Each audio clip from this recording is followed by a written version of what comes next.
আমেরিকায় আরো দামি H-1B ভিসা। কড়া প্রতিক্রিয়া ভারতের। আরো একবার আপনাদের জানিয়ে রাখি, আমেরিকার তরফে যে সিদ্ধান্ত নেওয়া হয়েছে যে এই H-1B ভিসা যা আরো দামি করে দেওয়া হলো এবং এ বিষয়ে কড়া প্রতিক্রিয়া দিয়েছে ভারত। এ ধরনের পদক্ষেপের ফল ভুগতে হবে পরিবারকে। আশা করি সমস্যার সমাধান করবে আমেরিকা। আমেরিকার ভিসা বোমার জবাবে প্রতিক্রিয়া ভারতের।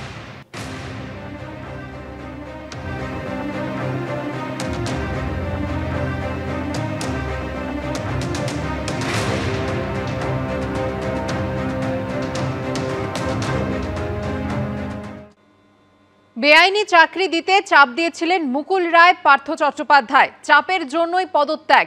প্রথম সাক্ষী হিসেবে আদালতে বিস্ফোরক দাবি করলেন স্কুল সার্ভিস কমিশনের প্রাক্তন চেয়ারম্যান চিত্তরঞ্জন মণ্ডল। মুখ্যমন্ত্রী বলেছিলেন বলেই এসএসসি চেয়ারম্যান হয়েছিলাম। আমাকে বেআইনিভাবে চাকরি দিতে বলা হয়েছিল। মুকুল রায় ও পার্থ চট্টোপাধ্যায় প্রচন্ড চাপ তৈরি করেছিলেন। চাপের জন্যই পদত্যাগ করি। শুক্রবার শিক্ষা দুর্নীতির তদন্তে সিবিআই এর মামলায় প্রথম সাক্ষী হিসেবে আদালতে বিস্ফোরক দাবি করলেন তৃণমূলের আমলে স্কুল সার্ভিস কমিশনের প্রথম চেয়ারম্যান চিত্তরঞ্জন মণ্ডল। নবম, দশম, একাদশ, দ্বাদশ এবং গ্রুপ সি ও ডি শুক্রবার একসঙ্গে এই তিনটে নিয়োগ দুর্নীতি মামলার বিচার প্রক্রিয়া শুরু হয়েছে। আর প্রথম দিনই আদালতে সাক্ষ্যদান পর্বে মারাত্মক দাবি করলেন স্কুল সার্ভিস কমিশনের প্রাক্তন চেয়ারম্যান চিত্তরঞ্জন মণ্ডল। এদিন তার উদ্দেশ্যে সিবিআই এর আইনজীবী ধীরেন্দ্র দ্বিবেদী প্রশ্ন করেন, আপনি স্কুল সার্ভিস কমিশনে যোগ দেবার আগে কি ছিলেন? চিত্তরঞ্জন মণ্ডল বলেন, তৃণমূলের শিক্ষা সেলের প্রেসিডেন্ট ছিলাম। সিবিআই এর আইনজীবী বলেন, এসএসসি চেয়ারম্যানের পোস্টটা কার কথাই নিলেন? উত্তরে চিত্তরঞ্জন মণ্ডল বলেন, মুখ্যমন্ত্রী আমাকে বললেন আপনাকে চেয়ারম্যান করা হচ্ছে, তখন আমি যোগ দিলাম। পার্থবাবু বলছেন যে আমি কিছু জানি না যা জানে এসএসসি, কিন্তু পার্থবাবু জানেন না তিনি শিক্ষামন্ত্রী এবং তৃণমূল দলের সেকেন্ড ইন কমান্ডার। এইসব দুর্নীতি হয়ে যাচ্ছে। এই সমস্ত ছেদ যুক্তি যারা দেন তারা তো দুর্নীতিকে সমর্থন করেন। চিত্তরঞ্জন বাবু অন্তর্পক্ষে সত্যতা সামনে এনেছেন। এসএসসির প্রাক্তন চেয়ারম্যান চিত্তরঞ্জন মণ্ডলের কাছে সিবিআই এর আইনজীবী ধীরেন্দ্র দ্বিবেদী জানতে চান কতদিন তিনি চেয়ারম্যান পদে ছিলেন। চিত্তরঞ্জন মণ্ডল জানান 2 বছর 6 মাস মতো। 4 বছরের জন্য নিয়োগ করা হয়েছিল। এরপর বিচারক বিশ্বরূপ শেঠ প্রশ্ন করেন, আপনি কি ফুল টার্ম কাজ করেছিলেন? চিত্তরঞ্জন মণ্ডল বলেন, গ্রুপ সি, গ্রুপ টি নিয়োগ প্রক্রিয়া করিয়েছিলাম। বিচারক জানতে চান তারপর? এর উত্তরে মারাত্মক দাবি করেন চিত্তরঞ্জন মণ্ডল। বলেন চাপ এলো। তখন বিচারক বলেন, চাপ এলো বলতে কে চাপ দিলেন? এসএসসির প্রাক্তন চেয়ারম্যান তখন বলেন, বিভিন্ন রাজনৈতিক নেতা। সরাসরি মুকুল রায়, পার্থ চট্টোপাধ্যায়ের নাম করেন তিনি। বিচারক প্রশ্ন করেন, বেআইনি নিয়োগের ব্যাপারে চাপ দেওয়া হয়েছিল? উত্তরে চিত্তরঞ্জন মণ্ডল বলেন, হ্যাঁ। তখন বিচারক জানতে চান, আপনি কি করলেন? এসএসসির প্রাক্তন চেয়ারম্যান তখন বলেন, আমার কিছু করার ছিল না। পার্থ চট্টোপাধ্যায় একদিন আমাকে ওর বাড়িতে ডাকলেন। চাপ দেওয়ার ব্যাপারটা গ্রহণযোগ্য ছিল না, সেই কারণে আমি পদত্যাগ করি 2013 অক্টোবরে। বিচারক জানতে চান, পদত্যাগের কারণ দিয়েছিলেন? চিত্তরঞ্জন মণ্ডল জানান, না, পদত্যাগ পত্রে কোনো কারণ দেখায়নি। মুকুল রায় চাপ সৃষ্টি করেছিলেন কারণ তিনি তখন দলের সংগঠন দেখতেন এবং পার্থ চট্টোপাধ্যায় তো শিক্ষামন্ত্রী ছিলেন।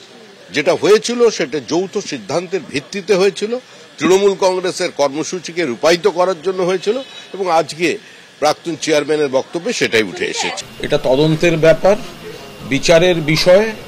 উনি যা বলেছেন সেটা একজন সাক্ষী, তাঁর যা বক্তব্য তিনি কোর্টে জানিয়েছেন, তো এর ওপর দাঁড়িয়ে কোনো মন্তব্য করব না।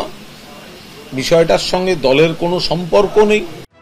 এরই মধ্যে পার্থ চট্টোপাধ্যায়ের আইনজীবী বলেন, আপনি কোনো একটা সময় কোনো একটা দলের সদস্য ছিলেন।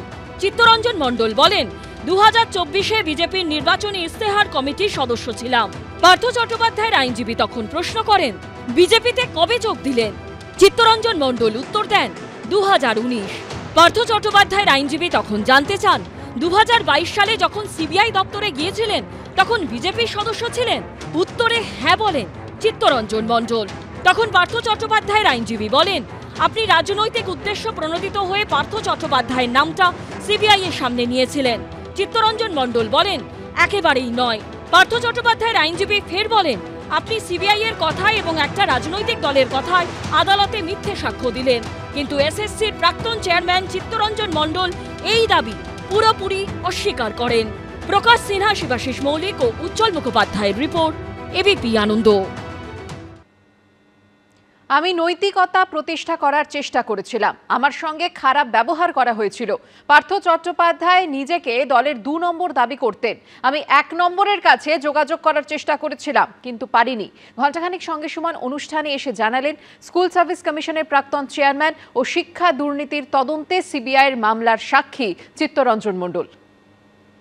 আমি আগে থেকেই বুঝতে পেরেছিলাম যে যদি কোনো অনিয়ম হয়, যে বলুন যাই বলুন দায়ভার চেয়ারম্যানের নিতেই হবে, এবং তার প্রমাণ ফল মিলেছে। সেটা আমি আগেই রিয়েলাইজ করেছিলাম। উদ্দেশ্যটা আমার ভেতরে ছিল। যতই যাই বলি, সোমবার মেল করেছি ইস্টার্ন রেলওয়েতে, তারা বলে দিচ্ছে উইদিন 3 days প্রত্যেকটি ছেলের কাছে অ্যাপয়েন্টমেন্ট লেটার পৌঁছে যাবে, এবং আমি জানি বুধবারের মধ্যে পৌঁছে যাবে। আমি বৃহস্পতিবার এসএসসি কমিশনে গিয়ে প্রথমেই যে প্রেস করেছিলাম তাতে বলেছিলাম অ্যাপয়েন্টমেন্ট লেটার পাওয়া মাত্র উইদিন 24 hours জয়েন করুন, এবং সম্ভবত বাই শুক্রবার 2টোর মধ্যে আমার কাছে যা খবর ছিল সবাই জয়েন করে গেছে। মানে আমার যে উদ্দেশ্যটা ছিল সাকসেসফুল হয়ে গেছে। এবার তুমি যদি চলে যেতে বলো চলে যাব। শুধু তাই নয়, উনি এত খারাপ ব্যবহার করেছিলেন যেটা আমার অত্যন্ত খারাপ লেগেছিল। ওনার বোঝা উচিত ছিল অন্তত আমি একটা যাদবপুর ইউনিভার্সিটি ফিজিক্সের প্রফেসর, বিদেশেও আমার টিচিং রিসার্চ, সেইটুকু মর্যাদা দিয়ে উনি যদি বলতেন যে দেখুন আমাদের অসুবিধা হচ্ছে, আপনি কিছু মনে করবেন না, ছেড়ে দিতাম। কারণ আমি তো নমিনেটেড ছিলাম। আমি এই কথা আপনাদের চ্যানেলেও বলেছি, বারবার বলেছি, নমিনেশন পোস্ট। আমি তৃণমূলের শিক্ষা সেলের রাজ্য সভাপতি ছিলাম, কাজেই আমার তো একটা দায়বর্তাই, যে দল আমাকে দিল সেই দল যদি বলে আমাকে ছেড়ে দিতে হবে। এটাই তো নৈতিকতা বলে নাকি? আমি তো নৈতিকতাটাকে প্রতিষ্ঠা করার চেষ্টা করেছিলাম। পার্থ চট্টোপাধ্যায় যে নিজেকে ক্লেম করতেন নাম্বার 2%, তাহলে নাম্বার 1-এর পার্সেন্টের কাছে যোগাযোগ করতে হবে। আপনার চ্যানেলেই আমি বলেছি আমি যোগাযোগ করার চেষ্টা করেছিলাম, কিন্তু কোনোভাবে পেরে উঠিনি। তার ফলে আমার আর জানানোর সম্ভব হয়নি। রাজ্যে শেষ টেট হয়েছে 2023 সালে, কিন্তু পরীক্ষার প্রায় 2 বছর হতে চললেও এখনো হয়নি ফল প্রকাশ। আর এই দাবিতেই পর্ষদের কাছে ডেপুটেশন জমা দিলেন 2023-এর টেট পরীক্ষার্থীরা। এদিকে 2 দফায় নির্বিঘ্নে পরীক্ষা শেষ হওয়ার পরও 23শে সেপ্টেম্বর এসএসসি অভিযানের ডাক দিয়েছে চাকরিহারাদের একাংশ। নিয়োগের দাবিতে দফায় দফায় পথে নামছেন 2022 সালের টেট উত্তীর্ণরা। গত সপ্তাহে বিধানসভা চত্বর অবধি পৌঁছে যান তারা। আর এবার ফল প্রকাশের দাবিতে রাস্তায় নামলেন 2023 সালের টেট পরীক্ষার্থীরা। 2023 সালে টেট হয়েছিল 24শে ডিসেম্বর, কিন্তু 1.5 বছরের বেশি সময় কেটে গেলেও এখনো পর্যন্ত প্রকাশিত হয়নি ফল। এরা কোনো রুল রেগুলেশন ফলো করছে না। আমাদের দাবি হচ্ছে অবিলম্বে আজকে রাতের মধ্যেই বোর্ডের ওয়েবসাইটে ফাইনাল অ্যান্সার কি রেজাল্ট প্রকাশ করতে হবে। আর যে নতুন নিয়োগ শুরু হবে রাজ্যের, সেখানে 14, 17, 22, 23 একসঙ্গে সবাই যেন সুযোগ পায়। 2023 সালে টেট দিয়েছিলেন প্রায় 3.5 লক্ষ পরীক্ষার্থী। তাদের বক্তব্য, ফল প্রকাশ না হওয়ায় প্রাথমিকে চাকরির জন্য আবেদন করতে পারছেন না তারা। নিয়োগটা হচ্ছে গভর্নমেন্টের, সরকারের হাতে। গভর্নমেন্ট যতক্ষণ ভ্যাকান্সি না দেবে নিয়োগ করতে পারবে না, কিন্তু রেজাল্টটা বোর্ডের হাতে আছে।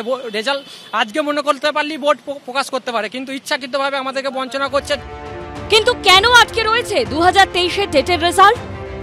এটা নিশ্চয়ই কনসার্ন যারা রয়েছেন তারা ঠিক কি অবস্থায় কি সেগুলো নিশ্চিতভাবে তারা বলতে পারবেন, ফলে এ বিষয়ে কোনো মন্তব্য করব না। এদিকে 2 দফায় নির্বিঘ্নে পরীক্ষা শেষ হবার পরও বিধি অমান্য করার অভিযোগে 23শে সেপ্টেম্বর এসএসসি অভিযানের ডাক দিয়েছে চাকরিহারাদের একাংশ। যদিও স্কুল সার্ভিস কমিশনের তরফে সাফ জানিয়ে দেওয়া হয়েছে গোটা রাজ্য জুড়ে এসএসসির পরীক্ষা নির্বিঘ্নে এবং স্বচ্ছভাবে হয়েছে। উজ্জ্বল মুখোপাধ্যায়, ব্রতদীপ ভট্টাচার্য ও কৃষ্ণেন্দু অধিকারীর রিপোর্ট, এবিপি আনন্দ।